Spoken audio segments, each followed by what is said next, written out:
Merci d'écouter la radio nationale du Mali. Il est 13h à Laraguemou dans le secteur de Yélimani, région de Caille et partout au Mali.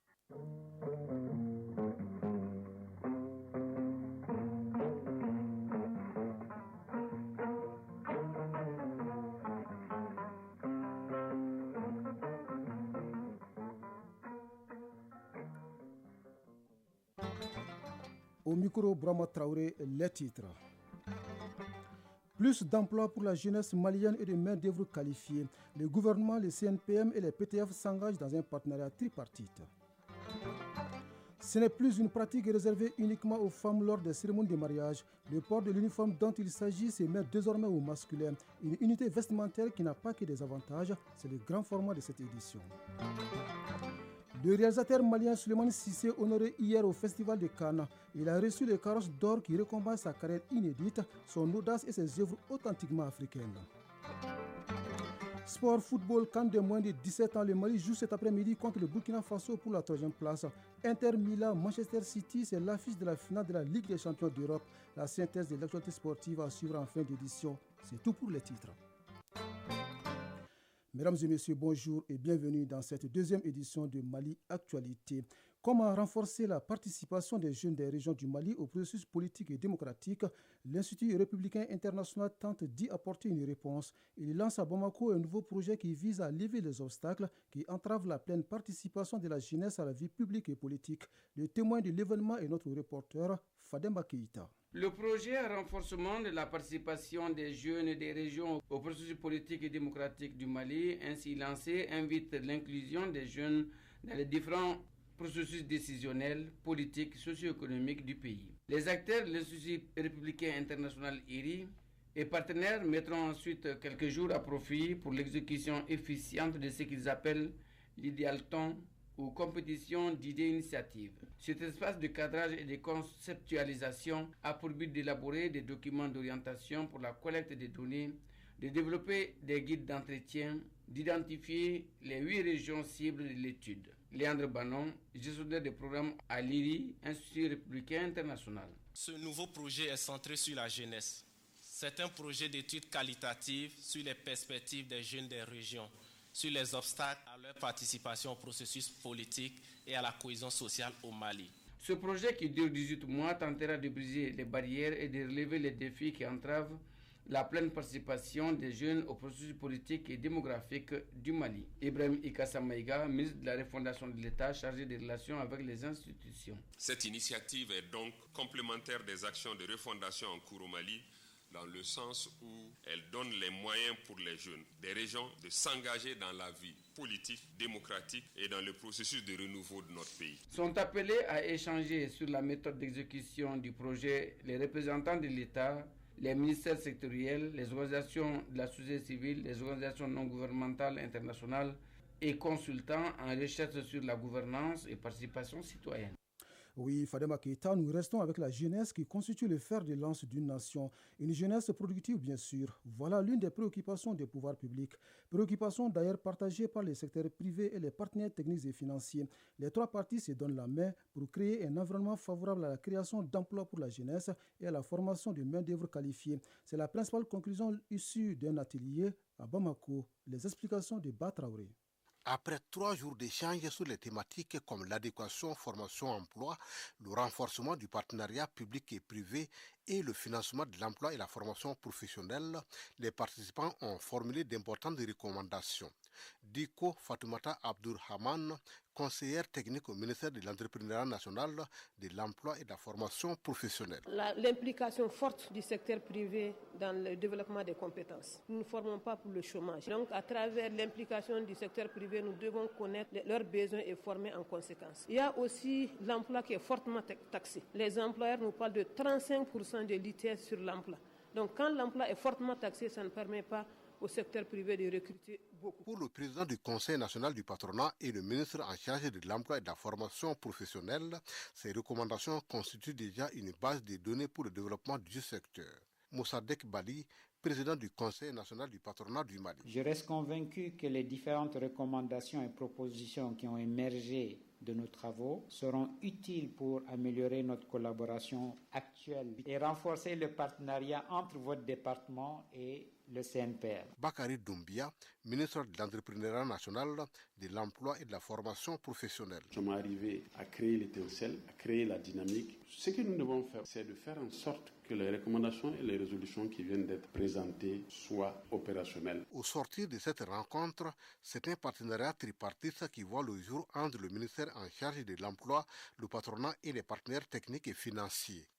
Les partenaires techniques et financiers également impliqués dans le partenariat mondial pour une coopération efficace au service du développement PMCM, un partenariat dont le 4e cycle de suivi vient d'être lancé.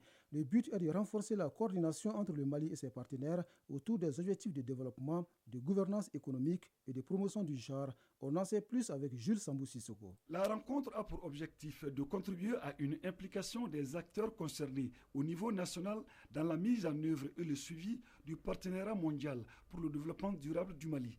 Cette démarche est bien appréciée par les partenaires techniques et financiers qui réaffirment leur engagement en faveur du 4e cycle du PMCEM. Rolf Hommel, ambassadeur du Rhum du Danemark, chef de file des PTF. Nous témoignons encore une fois notre disponibilité en tant que PTF à soutenir le Mali dans l'atteinte des objectifs et résultats de développement que font fixer dans le CRED. En ce moment de grands défis, il est primordial de renforcer l'efficacité de la coopération au développement. Le gouvernement et les PTF disposent d'un cadre de dialogue dont l'objectif est de renforcer la coordination entre nous.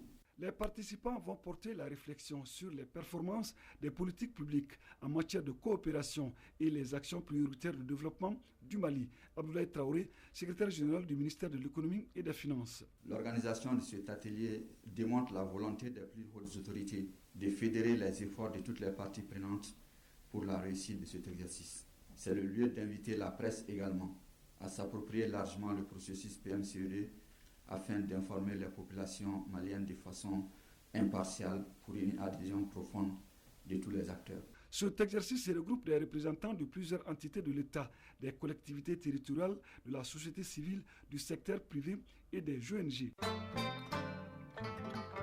Direction CAI pour parler de cet appui important à deux structures de l'État.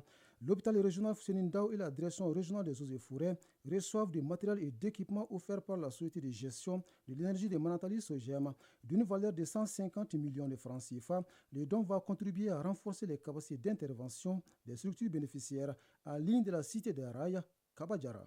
La SOGEM, Société de gestion de l'énergie de Manantali, dans le cadre de son projet Manantali 2, a remis à l'hôpital régional Alfousseni Ndao de Caille une ambulance médicalisée et une unité légère de lutte contre l'effet de brousse, des drones de surveillance, 4 motos, 8 vélos, du petit matériel informatique et de communication à la direction régionale des eaux et forêts, le tout pour un montant de 150 millions de francs CFA. Cyril Sambounyang, coordinateur régional du projet Manantali 2. Le projet Manantali 2, en résumé, s'inscrit dans la droite ligne de la politique énergétique des communes de l'OMVS et de ses États membres. La réalisation de cette ligne, Kaïtambakunda, si symbolique pour la région, la sous-région, a comporté un important volet environnemental et social qui le singularise des autres projets. Moussa Sissé, coordinateur national de l'Organisation pour la mise en valeur du fleuve Sénégal. Dans le cadre de la mise en œuvre du plan de gestion environnementale et sociale du dit projet, plusieurs programmes de développement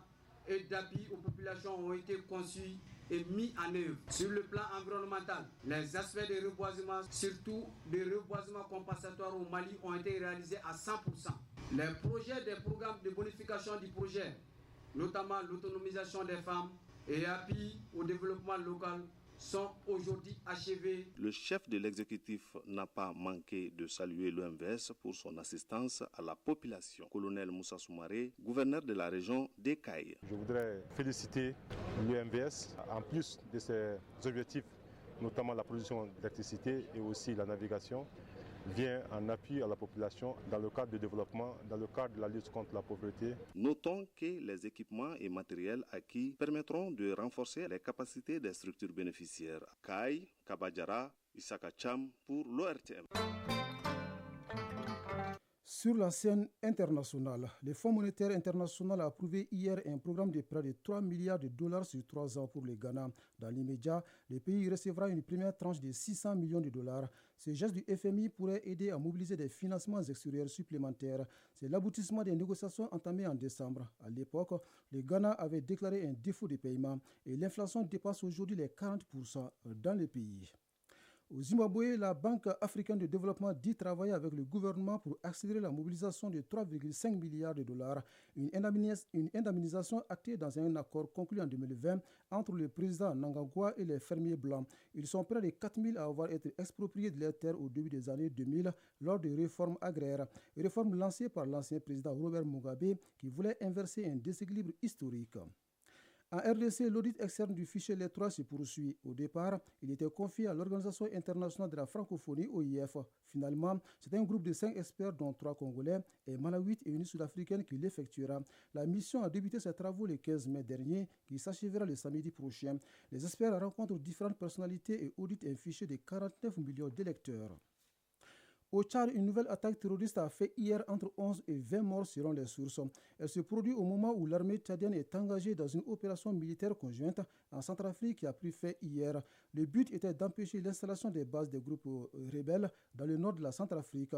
Le ministre tchadien de la Défense, Daoud Yahya Brahim, assure que ces hommes se sont lancés à la poursuite de ceux qu'il qualifie de bandits et les ont neutralisés.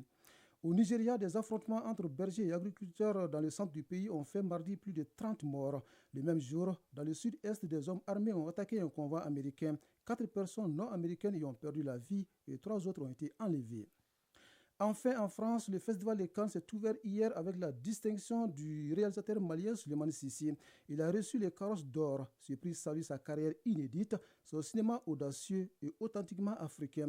Notre compatriote âgé aujourd'hui de 82 ans avait déjà reçu à Cannes le prix du jury pour son film Yélé en 1987. Dans ses premiers mots, Souleymane Sissi a déclaré, je cite, « Le cinéma aura été ma vie. Pour cela, je remercie le cinéma de mon enfance. Tous ces films auront fait vibrer mon âme et tous ces films auront fait vibrer mon âme et mon existence. » Fin de citation. Retour au Mali pour parler du grand format de cette édition. Les femmes en uniforme, cela n'a certainement rien d'étonnant. Mais quand les hommes font autant, cela sort un peu d'ordinaire. C'est un phénomène que vous observez de plus en plus lors de nos cérémonies sociales, notamment le mariage. Une unité vestimentaire pour renforcer les relations humaines. Mais la pratique n'a pas que des avantages. Elle a tendance à devenir une dette sociale qu'il faut s'acquitter coûte que coûte. Awa Traoré s'est intéressé au sujet. Âgé d'une trentaine d'années, Bachi Koulibaly, menuisier de son état, aime porter l'uniforme. À l'occasion des mariages, lui et ses amis cotisent pour se mettre dans la même tenue afin de donner une autre couleur à la fête. Cela fait à peu près 3 à 4 ans que nous préparons des uniformes pour les mariages entre amis, à tour de rôle. En ce qui nous concerne, des fois on dépense 8 000 voire 10 000 francs CFA. Cette somme est variable en fonction des moyens du moment. Nous nous habillons en uniforme pour donner plus d'éclat à la fête. En plus, c'est un moyen pour maintenir la cohésion. Selon Ali Konta, le port de l'uniforme pendant les cérémonies de mariage permet d'apporter une unité vestimentaire. L'autre avantage, c'est la réduction des dépenses. Ali Konta, citoyen. Si les moyens le permettent, nous cotisons entre amis pour acheter un tissu pour hommes comme uniforme pendant les mariages. Généralement, la somme qu'on dépense ne dépasse pas 10 000 francs CFA ou quelquefois 12 000 francs CFA par personne. C'est très symbolique et ça renforce les liens amicaux. C'est une bonne initiative, mais elle ne doit pas être imposée à qui que ce soit. L'uniforme semble perdre son sens premier, celui du renforcement des relations humaines. Aujourd'hui, la pratique est devenue une dette sociale à rembourser coûte que coûte. Bachi Koulibaly, menuisier. La pratique a des avantages et des inconvénients. L'un des inconvénients est le fait que c'est donnant-donnant. Si l'on coud des uniformes pour le mariage de l'un de nos amis et qu'on n'arrive pas à les faire pour un autre, cela crée des frustrations, alors que les moments ne sont pas les mêmes. C'est ce que les uns et les autres doivent comprendre. Si le phénomène est à la mode, il n'est pas du goût de tout le monde, comme Adama Dougnon, qui estime que l'uniforme n'est réservé qu'à la femme. Dans notre culture, seules les femmes s'habillent en uniforme pendant les cérémonies sociales. L'avènement des uniformes chez les hommes pendant les mariages a-t-il des impacts socio-culturels en tant que phénomène sociétal? Yacouba Dougouni, sociologue. Dans le contexte actuel, nous avons observé une forme d'émergence des systèmes d'uniformisation des jeunes qui accompagnent les couples. Cela permet d'une part de consolider les relations entre les camarades de père, parce que généralement ceux-là qui portent ces uniformes sont soit des amis, soit des frères et sœurs de la mariée ou du marié. Pour les hommes, en réalité, c'est une situation qui se prépare depuis très longtemps. C'est comme une tontine. C'est une situation qui permet de maintenir et de renforcer les relations sociales. Ça, c'est vraiment un aspect très important. D'autre part, le port des uniformes, ça permet toujours vraiment d'embellir le décor. Quand vous regardez, dans la plupart des cas, les gens qui portent des uniformes, effectivement, ça a une valeur marchande. Le fait qu'on paye les tissus chez un commerçant, on les coud chez un tailleur, et donc, ces acteurs-là bénéficient vraiment des avantages de ce mariage.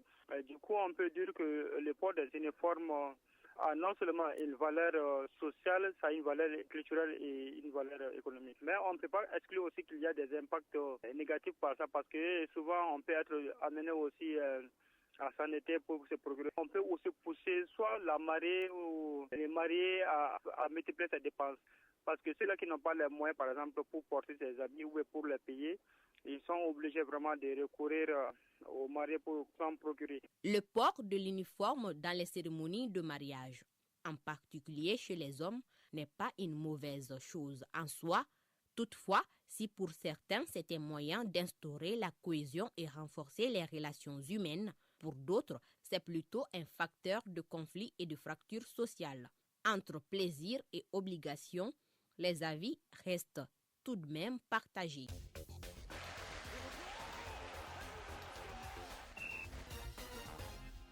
Sport football, Inter Milan, Manchester City, c'est l'affiche de la finale de la Ligue des champions d'Europe. Sur le continent, la Coupe d'Afrique des Nations de moins de 17 ans se poursuit en Algérie. Le Mali affronte cet après-midi le Burkina Faso pour la 3e place. Au plan national, la 17e journée du championnat national de Ligue 1 a pris fin hier. La synthèse de l'actualité sportive porte la signature de Abdul Karim Kaba. Football championnat national de Ligue 1, la 17e journée a pris fin avec 2 rencontres, notamment à Bougouni au stade Moussa Diakité, le stade malien de Bamako et l'ASCO se sont neutralisés 0 but partout. Même résultat à Koulikoro au stade Diarra H entre le 11 créateurs de Nyarela et l'AS Black Star de Badalabougou. Après 17 journées disputées, l'AS Real de Bamako reprend la tête du championnat avec 35 points, devance ainsi le Djoliba Athletic Club de 3 points, soit 32 points. Sur le continent Coupe d'Afrique des Nations des moins de 17 ans, Algérie 2023, le match pour la 3e place se joue cet après-midi entre Maliens et Burkinabé. Le Mali et le Burkina Faso se retrouvent pour la 2e fois après le match de poule. Lors de cette rencontre de la première journée, les Aiglonnais avaient dominé les jeunes du Burkina Faso par le minimum d'1 but à 0. Malgré la défaite en demi-finale, les sélectionneurs des Aiglonnais du Mali, Soumaïla Coulibaly et ses poulains veulent finir en beauté. Pour plus de détails, écoutons les sélectionneurs des Aiglonnais du Mali. Soumaïla Coulibaly a été joint au téléphone par Salifou Diakité. On a motivé les jeunes et puis voilà, ils sont là parce que c'est une compétition qu'on devait avoir la finale et puis voilà, si on ne trouve pas la finale, si on joue la 3e place, on va tenter de gagner. Bon, le premier objectif c'était la Coupe du Monde, on a atteint ça. Bon, le groupe va bien, on va voir qu'est-ce qu'ils vont nous montrer parce que c'est un peu dur pour eux, parce que c'était un choc total. Sur le continent toujours, avec la Coupe de la Confédération, après sa victoire à l'aller 2 buts à 0, Young Africa de Tanzanie, de notre compatriote Djigui Diarra, a obtenu son ticket de la finale en dominant les Sud-Africains de Mamoudou Gala 2 buts à 1. En finale, Young Africa affrontera USM d'Alger, puisque dans l'autre demi-finale, les Algériens se sont imposés au match retour 2 buts à 0 après le nul de 0 buts partout à Abidjan face à l'ASEC Mimosa. La finale de la Coupe de la Confédération édition 2023 opposera donc Young Africa de Tanzanie et l'USM d'Alger. En Europe, Manchester City rejoint l'Inter Milan en finale de la Ligue des Champions. C'est là à l'issue de la deuxième demi-finale retour. Les Anglais ont dominé les Espagnols du Real Madrid par le score de 4-0. Au match aller au stade Santiago Bernabéu, les deux formations s'étaient neutralisées 1-1. La finale opposera donc le 2 juin prochain l'Inter Milan et Manchester City. Ce sera au stade olympique Atatürk à Istanbul, en Turquie. À présent, la leçon de sport du jour. En athlétisme, le relais est une course à pied pratiquée sur piste et par équipe. Chaque membre parcourant une fraction du circuit avant de permettre aux coéquipiers de se lancer à son tour en transmettant un témoin, à moins qu'il soit le dernier à courir et couper la ligne d'arrivée. Il y a plusieurs types de relais parmi lesquels le relais suédois ou le relais combiné. Isaac Tino nous en parle dans la leçon de sport de ce jeudi. Le relais suédois est une épreuve d'athlétisme de relais consistant à enchaîner des distances de 100, 200, 300 et 400 mètres. L'épreuve est disputée généralement lors des compétitions de jeunes. C'est une épreuve d'origine suédoise. Adam Kone, officiel technique international. Le relais suédois est une épreuve de relais officielle de World Athletic. Un relais qui se court au niveau des catégories inférieures, les cadets. Le relais combiné ou relais suédois est d'origine suédoise. Contrairement aux autres relais, le relais combiné ou relais suédois est composé de distances différentes. Ce relais se compose de 4 distances comme les autres relais, les 100 mètres, les 200, les 300 et les 400. Cette course est particulière. Adam Kone, Etio. Le premier coureur, il fait 100 mètres, le deuxième coureur, il fait 200, le troisième coureur fait 300 et le quatrième coureur fait 400 mètres, un tour complet. Le relais suédois, le départ se situe au niveau du départ des 200 mètres avec le décalage des 400, décalage de virage, de courbe, le décalage des 400 ou le décalage des 4 x 100 avec les ajustements nécessaires pour le point de rabattement. Au Mali, c'est une épreuve qu'on retrouve lors des compétitions de zone et championnat national des cadets. La prochaine leçon portera sur le témoin qui est un élément important dans une course de relais. On s'arrête là pour cette édition que vous pouvez d'ailleurs trouver sur www.ortem.ml et sur l'ensemble de nos plateformes digitales grâce à Ségou Traoré qui a assuré la mise en ligne de cette édition. Il y avait aux mallettes Bintou Traoré. Merci à Ousmane Daou qui m'a aidé à la préparer. C'était au micro Bourama Traoré. Le prochain rendez-vous avec l'information, c'est à 19h30 tout à l'heure. Vous pouvez suivre les avis et communiquer avec Astan Tangara. Merci de rester à notre compagnie et passer d'excellents moments de radio.